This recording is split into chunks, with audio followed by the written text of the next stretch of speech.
Pro kabaddi season 11లో సైతం most expensive player ట్యాగ్ని దక్కించుకునే అవకాశం ఉంటుంది పవన్ కుమార్ షరావత్. ఎందుకంటే పవన్ కుమార్ షరావత్ ఒక టీంకి స్ట్రైక్ రైడర్గానే కాకుండా ఒక ఆల్రౌండింగ్ ఎబిలిటీ కలిగినటువంటి ప్లేయర్గా కూడా ఉపయోగపడతాడు.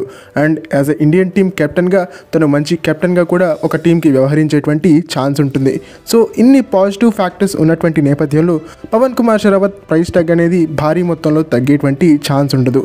కొంచెం మేరకు తగ్గినప్పటికీ కూడా తనే మరోసారి మోస్ట్ ఎక్స్పెన్సివ్ ప్లేయర్గా ఉండేందుకు అవకాశాలు కనిపిస్తున్నాయి.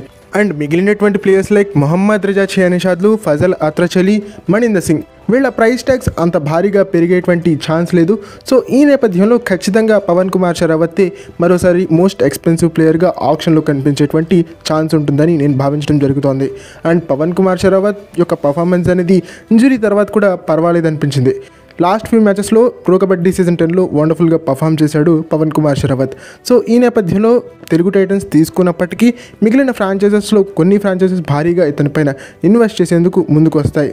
అండ్ పవన్ కుమార్ షరావత్ పైన ఇన్వెస్ట్ చేసే ముందు ఫ్రాంచైజెస్కి ఒక చిన్న హెచ్చరిక ఏంటంటే, మీ టీం ఆల్రెడీ సెట్ అయి ఉండాలి ఒకవేళ మీరు పవన్ కుమార్ షరావత్ని తీసుకోవాలంటే. ఎందుకంటే తెలుగు టైటన్స్ లాస్ట్ సీజన్లో ఇదే మిస్టేక్ చేసింది.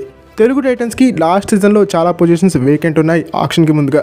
బట్ ఆ వేకెంట్ ఉన్నటువంటి పొజిషన్స్ అన్నింటినీ కూడా వెయిట్ని అడ్రస్ చేయకుండా పవన్ కుమార్ షరావత్ పైనే భారీగా ఇన్వెస్ట్మెంట్ పెట్టి పవన్ షరావత్ గెలిపిస్తాడు అనేటువంటి యాటిట్యూడ్ తోటి పవన్ షరావత్ని తీసుకోవడం జరిగింది, విఫలం కావడం జరిగింది. సో ఈ నేపథ్యంలో మిగిలిన ఫ్రాంచైజెస్కి ఒక గుణపాఠం ఏంటంటే, మీ టీం సెట్ అయి ఉన్నట్టయితే పవన్ కుమార్ షరావత్ మీకు పనికొస్తాడు. మీ టీం సెట్ కాలేదు, చాలా పొజిషన్స్ వేకెంట్ ఉన్నాయి అనుకున్నట్టయితే కనుక పవన్ షరావత్ మీకు పనికిరాడు.